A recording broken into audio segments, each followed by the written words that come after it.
साइंसदानों ने जमीन से दुगना बड़ा मुनफरिद सैयारा दरियाफ्त कर लिया।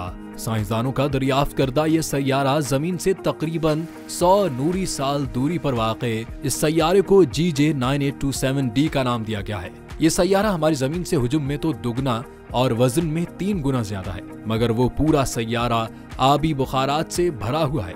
साइंसदानों का कहना है कि ये पहला मौका है जब हम ऐसा सैयारा देख रहे हैं। नासा की टीम के मुताबिक नौ दरियाफ्त शुदा सैयारा ज्यादातर गर्म पानी के बुखारात से बना हुआ मालूम होता है, जिसे भाप की दुनिया या स्टीम वर्ल्ड का नाम दिया गया है। लेकिन ये सैयारा जमीन की तरह जिंदगी के लिए काबिल रिहाइश नहीं है।